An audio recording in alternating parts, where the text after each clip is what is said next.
नमस्कार, रात के 10 बज चुके हैं। वक्त हो चला है अपने बिहार का और मैं हूं शुभी मिश्रा आपके साथ। चलिए करते हैं बुलेटिन की शुरुआत। गोपालगंज में बहुचर्चित अंकित हत्याकांड में पुलिस ने फरार 4 नामजद आरोपियों के घर पर इश्तेहार चस्पा कर दिया है। इश्तेहार चस्पा करने से पहले पुलिस ने बसडीला बाजार में डुगडुगी बजवाई और इसके बाद फरार आरोपितों के घर पर इश्तेहार चस्पा कर दिया। अंकित हत्याकांड में अब भी 4 आरोपी फरार हैं।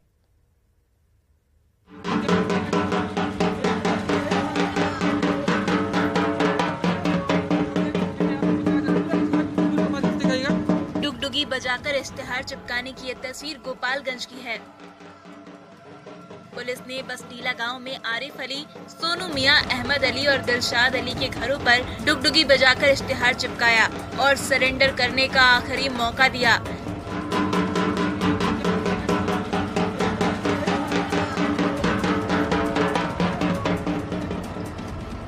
ये वही बसडीला गांव है जहां अंकित की चाकू से गोदकर हत्या कर दी गई थी और ये वही 4 नामजद आरोपी हैं जो अब तक फरार चल रहे हैं। यहाँ पर इश्तेहार की आप तस्वीरों में देखिए पूरी ये कार्रवाई की जा रही है। जो फरार अभियुक्त हैं उनके घर पर इस वक्त जो है पुलिस इश्तेहार चस्पा रही है और इश्तेहार चस्पाने के बाद जो कुर्की की कार्रवाई है वो की जाएगी। पुलिस ने फरार आरोपियों को सरेंडर करने का आखिरी मौका दिया है। इसके बाद पुलिस कोर्ट से अनुमति लेकर कुर्की की कार्रवाई करेगी। 4 आरोपी तभी फरार हैं। हम लोग उनके विरुद्ध माननीय न्यायालय से इश्तेहार उद्घोषणा जिसको कहते हैं, हमने कुर्की की उद्घोषणा ला करके हमने साट दिया है, जिसको इश्तेहार कहते हैं। अगर वो हाजिर नहीं होते हैं तो हम उनके घर की कुर्की करेंगे। 27 जनवरी की वो तारीख थी जब इसी बसडीला गांव में मस्जिद के पास अंकित की चाकुओं से गोदकर हत्या कर दी गई थी। हत्या के बाद पुलिस ने 16 लोगों के खिलाफ प्राथमिकी दर्ज की थी, जिसमें 12 अभियुक्तों को पुलिस जेल भेज चुकी है, जबकि फरार 4 अभियुक्तों के घर पर इश्तेहार चिपकाया गया है।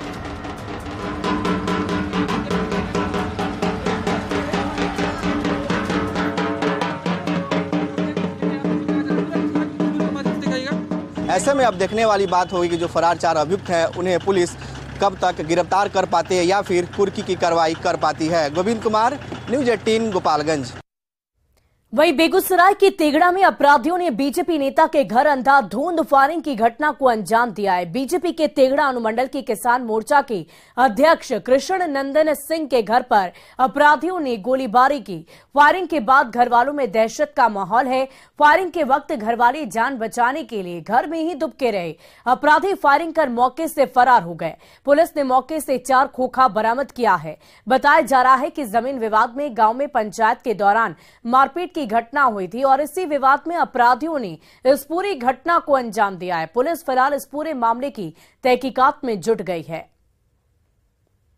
कर दिया, हमारे साथ मारपीट किया, हम लोग चुपचाप घर चले आए। घर जब आए हैं तो मेरे घर पर भी आकर के 2 मोटरसाइकिल आया और सब गोली चलाया। हम अगर नहीं छिपते तो मुझे आज गोली जान मार देता, हम लोग मर जाते। सूचना मिली थी तो टेंगड़ा थाने की पुलिस और एसटीपीओ घटनास्थल पर पहुंचे हैं। उन्हें वहां कुछ गोली के खोखे मिले हैं। देखिए, जांच में ये पता चला है कि उस गांव में कुछ दिन पहले दोनों पक्षों में जमीन को लेकर पंचायती हुई थी और उसी चीज को लेकर के किसी एक पक्ष ने घर पे ये घटना की है।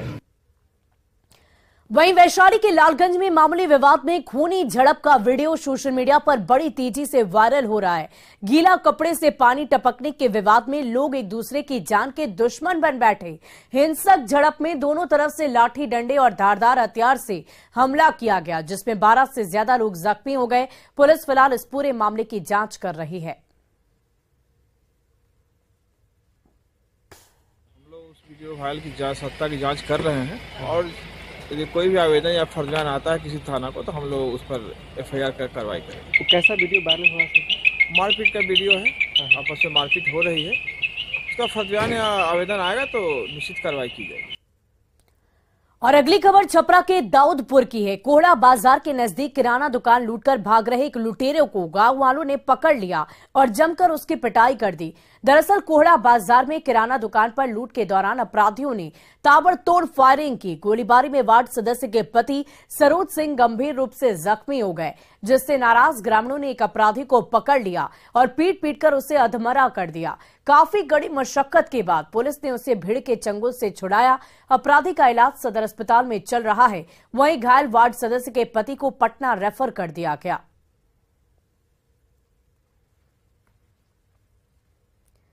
और सासाराम के नगर थाना क्षेत्र में कोऑपरेटिव बैंक के पास उचक्कों ने पैक्स के प्रबंधक से 7 लाख रुपए उड़ा लिए। बताया जाता है कि गंसाडीह पंचायत के पैक्स प्रबंधक विवेक कुमार ड्राफ्ट बनवाने के लिए 7 लाख रुपए रखे हुए थे। वो पैसा टैक्स का था। जब वो पैसे लेकर जा रहे थे, उसी दौरान बाइक सवार 2 उचक्कों ने पैसे का झोला झपट्टा मारकर भाग निकले। जमा करना था हमको। जैसे वापस आए तो हम गाड़ी अपना खड़ा कर रहे हैं, वहीं पे हैंडल पे मेरा पैसा लगा था। हम उसके बाद तुरंत अपना जैसे उस वक्त फोन आ जा रहा है, फोन पे बतिया रहे हैं, अब पीछे से कोई आ रहा है, तुरंत हैंडल से लेकर पैसा सड़क से भाग गया। हम जैसे घूम के दौड़ने की कोशिश की, गाड़ी से तो लोग भाग गए। पीछे से हम चहटबो किए लेकिन धरा नहीं पाए।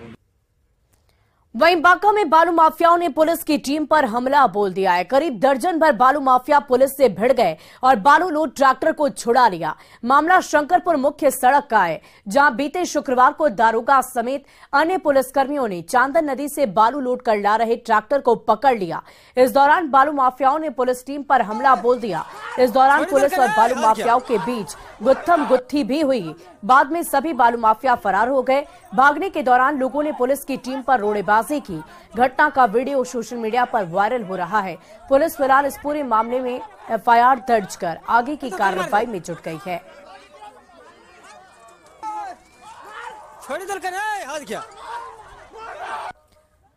और बढ़ते हैं अगली खबर की ओर। सीतामढ़ी सदर अस्पताल में मरीज के परिजनों ने जमकर हंगामा किया। आरोप है कि मरीज को खून की जरूरत थी, जिसके बदले 10,000 रुपए रिश्वत की मांग की गई। पैसे नहीं देने पर मरीज के परिजनों को धक्का देकर अस्पताल से बाहर कर दिया गया और इसी बीच बच्चे की मौत हो गई, जिससे आक्रोशित घर वालों ने अस्पताल में हंगामा किया, जिसमें सब इंस्पेक्टर के घायल हो जाने की बात बताई जा रही है। इतना ही नहीं, अस्पताल परिसर में पार्किंग में लगे कई वाहनों के शीशे भी इस घटना में क्षतिग्रस्त हो गए। मौके पर बड़ी संख्या में पुलिस बल के जवानों को तैनात किया गया है। अस्पताल प्रशासन आरोपों को सिरे से नकार रहा। तो वो फिर हमको बोल रहा है से नहीं से तुम 10,000 रुपया भी दो और ब्लड भी दो। तो हम बोले हैं से भाई हम 10,000 रुपया इस टाइम अभी हम कहाँ से व्यवस्था करें। बच्चा कौन है आपका? बच्चा हमारा भतीजा है। मामला कुछ नहीं है। बच्चा कल आया था यहाँ पे, उसको 1.9 हीमोग्लोबिन था। इमरजेंसी से उसको बच्चा वार्ड में रेफर किया गया। बच्चा वार्ड में उसकी भर्ती हुई और उसका इलाज किया गया। आज दिन में करीब 12 बजे के आसपास में बच्चा वार्ड से उसको हायर सेंटर के लिए रेफर किया गया था चिकित्सकों के द्वारा। मात्र 1.9 हीमोग्लोबिन और सीवियर जॉन्डिस था उसको, जिसके कारण उसकी स्थिति ठीक नहीं।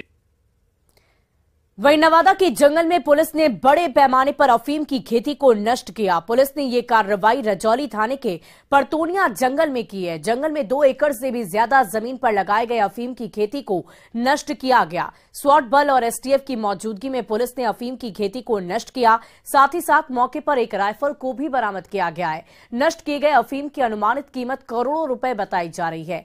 नक्सल प्रभावित क्षेत्र होने की वजह से सुरक्षा बलों ने बड़ा अभियान चलाकर कड़ी कार्रवाई की। लगभग 2 एकड़ जमीन पे ये खेती हो रही थी। उस खेती के साथ जब उस जो छापेमारी की गई उसके दौरान पाया गया कि एक जगह छुपाकर एक राइफल भी रखी गई थी, जो एक देसी राइफल है और प्रथम दृष्टया एकदम कारगर राइफल लग रही है। और इधर बिहार में शराब तस्करी का जरिया रेल मार्ग बन रहा है और अब ट्रेन में ढोल नगाड़े और बाजे की आड़ में शराब की तस्करी की जा रही है, जिसको लेकर रेल पुलिस ने जांच के दौरान इस पूरे मामले को पकड़ा है। वहीं इस मामले में शराब की तस्करी करने वाले के खिलाफ प्राथमिकी दर्ज कर आगे की कार्रवाई की जा रही है। बताया जा रहा है कि पंजाब से जननायक एक्सप्रेस के जरिए ढोल नगाड़े, तबला और बोरी में भरकर शराब मंगवाई गई थी, जिसे रेल पुलिस ने छापेमारी करके जब्त कर लिया है। जिला में विशेष अभियान अवैध शराब और अवैध सामानों की बरामदगी के लिए चलाया जा रहा है, जिसमें जननायक एक्सप्रेस ट्रेन है, उसमें बोगी साधारण बोगी में ढोलक, इसके अलावा साउंड बॉक्स, एक बड़ा टायर तथा प्लास्टिक के बोरा में अवैध शराब बरामद हुई है, जिसमें शराब माफिया लोग शराब को छिपाकर लेके जा रहे थे।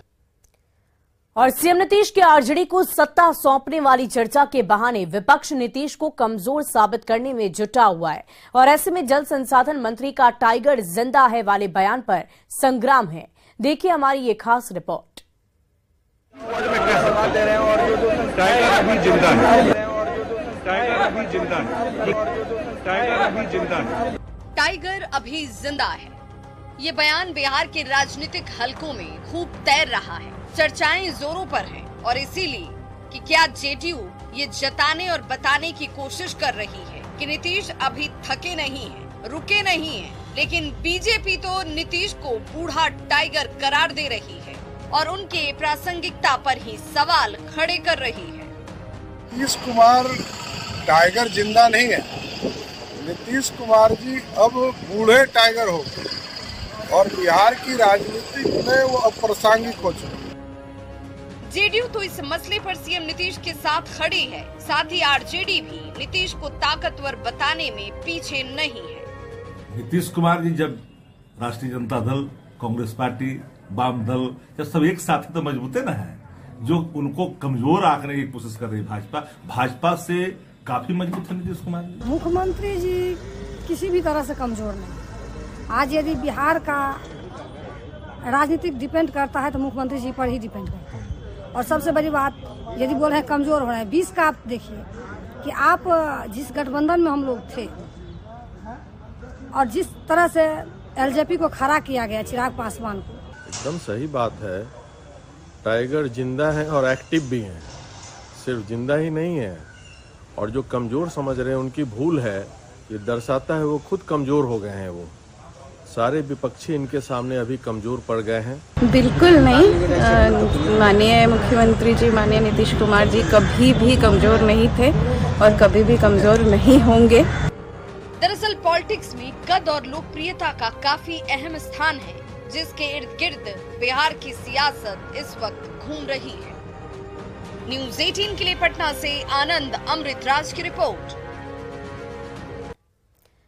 वहीं नागालैंड में जेडीयू को बड़ा झटका लगा है। राज्य में करीब पूरी राज्य इकाई ने एलजेपी रामविलास की सदस्यता ग्रहण कर ली है। एलजेपी ने सभी नेताओं का जोरदार स्वागत किया। प्रवक्ता धीरेन्द्र मुन्ना ने पार्टी ज्वाइन करने वाले सभी साथियों का अभिनंदन किया है। धीरेन्द्र मुन्ना ने कहा कि पार्टी नागालैंड के समुचित विकास के लिए प्रतिबद्ध है। नागालैंड राज्य जनता दल यूनाइटेड की पूरी इकाई लगभग आज लोजपा रामविलास पार्टी की सदस्यता ग्रहण किया है। हमारे नेता आदरणीय चिराग पासवान जी के नेतृत्व को स्वीकार किया है। मैं आए हुए सभी नेताओं का अभिनंदन करता हूं, स्वागत करता हूं। पार्टी ने यह भी फैसला किया है कि नागालैंड में जहां भी भारतीय जनता पार्टी अपना उम्मीदवार देगी, वहां पर हमारी पार्टी अपना उम्मीदवार नहीं देगी। और चुनावी रणनीतिकार प्रशांत किशोर ने बड़ा खुलासा किया है। पीके ने कहा कि साल 2019 लोकसभा चुनाव में हमने जेडीयू को 17 सीटें दिलाई थी। ये भी तय हुआ था कि चुनाव के बाद बीजेपी को छोड़ देंगे, लेकिन जब मोदी जीत कर आ गए तो नीतीश हमें ही समझाने लगे कि अभी लग रहा है कि मोदी जी की हवा है, अभी कुछ दिन बीजेपी में ही रुका जाए। गोपालगंज में जनसुराज पदयात्रा के दौरान प्रशांत किशोर ने इसका खुलासा किया। प्रशांत किशोर ने कहा कि नीतीश ने 3 बार लोगों को ठगा है। लोकसभा से पहले हमने अपने दिमाग से अपनी जुगत लगा के 2 एमपी के जदयू को 17 एमपी का सीट दिलवा दिया। भाजपा को बिना लड़े हुए 30 से घटा के 17 कर दिया। ये तय हुआ था कि लोकसभा के बाद हम लोग उसको छोड़ेंगे। ये आदमी जब मोदी जी जीत के आ गया तो हम ही को समझा रहा है कि अभी लग रहा है कि मोदी का हवा है, अभी रुकिए ना, थोड़ा दिन और रुका जाए इसी में। और इधर प्रशांत किशोर के खुलासे पर जेडीयू ने हमला बोला है। जेडीयू ने प्रशांत किशोर के आरोपों को सिरे से खारिज करते हुए कहा कि ऐसे आरोपों से जनता में प्रशांत किशोर की विश्वसनीयता खो जाएगी। जेडीयू ने कहा कि प्रशांत किशोर पैसे लेकर एजेंडा पर काम करते हैं। एक शुद्ध बिजनेसमैन है, वो कोई राजनीतिक व्यक्ति नहीं है। पैसे लेकर एजेंडा पर काम करते हैं और ऐसे में माननीय नीतीश कुमार जी पर इस तरह के आरोप लगाना ये कदापि उचित नहीं है। जनता में उनकी विश्वसनीयता खो जाएगी। और ऐसे कि हमने इनकी जो एक मेगालोमैनियक जो तस्वीर आती है कि वो मैंने इतना सीट दिलाया, मैंने ये किया, मैंने वो किया, ये शब्दों में उनका दम्भ और घमंड और उनका अल्प ज्ञान झलकता है। और गोपालगंज में चुनावी रणनीतिकार प्रशांत किशोर ने लालू और तेजस्वी पर जमकर निशाना साधा। प्रशांत किशोर ने कहा कि लालू जी अपने 10वीं फेल लड़के को मुख्यमंत्री बनाना चाहते हैं। लालू और तेजस्वी को जनता की कोई चिंता नहीं। राउर समान मजदूरी करता, राउर लड़का पढ़ लिख के घर में बेरोजगार बैठल बा, रउआ ओकर चिंते नहीं के। देखिए लालू जी के लड़का 10वां नहीं के पास कैले, तब भी लालू जी को चिंता है ना कि हमारा लड़का मुख्यमंत्री बने। हमें कोनो दिक्कतों नहीं के, उनको अपने लड़के की चिंता होनी चाहिए, वो है। और इसी बीच बांका से आपको बड़ी खबर बता दी, जहां बुजुर्ग की पीट पीट कर हत्या कर दी गई है। बदमाशों ने बुजुर्ग की पीट पीट कर हत्या कर दी। जमीन विवाद में हत्या की आशंका जताई जा रही है। खेसर थाना क्षेत्र के भूतनाथगढ़ की ये पूरी घटना है। ये बड़ी जानकारी आपको दे रहे हैं। बुजुर्ग की पीट पीट कर हत्या कर दी है। हालांकि इस पूरे मामले को अंजाम देने की वजह जमीन विवाद बताई जा रही है। बदमाशों ने बुजुर्ग की पीट पीट कर हत्या कर दी है। बांका से ये बड़ी खबर आपको दे रहे हैं। जमीन विवाद में हत्या की आशंका जताई जा रही है। खेसर थाना क्षेत्र के भूतनाथगढ़ की ये पूरी घटना है। तो बांका से ये बड़ी जानकारी आपको दे रहे हैं। बुजुर्ग की पीट पीट कर हत्या की गई है। बांका से ये बड़ी खबर, जहां बदमाशों ने बुजुर्ग की पीट पीट कर हत्या कर दी। बताया जा रहा है कि जमीन विवाद के मामले में इस पूरी घटना को अंजाम दिया गया है।